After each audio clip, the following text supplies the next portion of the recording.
step to Calvary. Amen. It was that first step where he said, I love you so much, I'm going to step down from a throne. Come on. And I'm going to come to be, and it says in Luke in chapter 2, it says, he came to be born in a manger. Amen.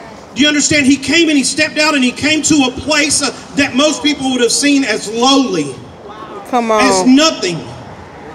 But in that moment, what he said is, listen, it doesn't matter who you are and where you're at. I've come for you. Amen. Amen. You know, when I was a kid, what they used to say, my mom used to say, were you raised in a barn or something? And it was something bad. But I've come to know that being born in a barn ain't such a bad thing after all. Being born in a barn is where the miracle of salvation started for my life.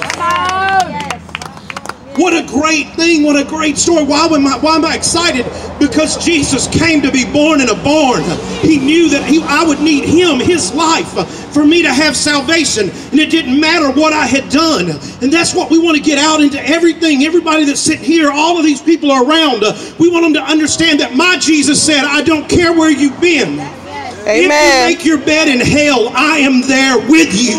Come on. You need to understand that nothing, not principalities, not heights, not angels, no powers, nothing you've ever done, nothing you ever will do, nothing you've ever been, nothing you ever might be at some point, no matter what, I can't be separated from my love for you. Amen. That's what we want people to know. That's what we're celebrating. That's what we're excited about.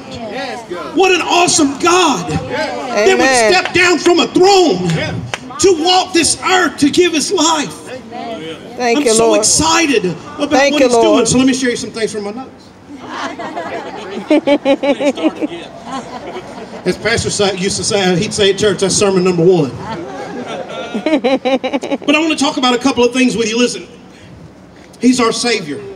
In verse 11 in chapter 2, the Christmas story is, the Christmas story is written in multiple places. It's just this happens to be our family's favorite version. It's in Luke chapter 2. In verse 11 it says, for there is born to you this day in the city of David a Savior, who is Christ the Lord. I'm celebrating that my Savior.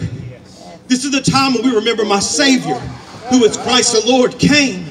Why? Because then it goes on in John 3:16, for God so loved the world that he gave his only begotten Son, that whosoever believes in him. How do I know whosoever? Because he came to be born in a barn.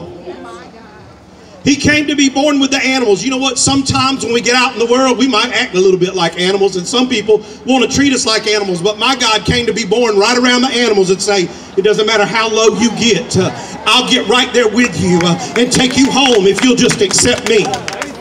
That's what a Savior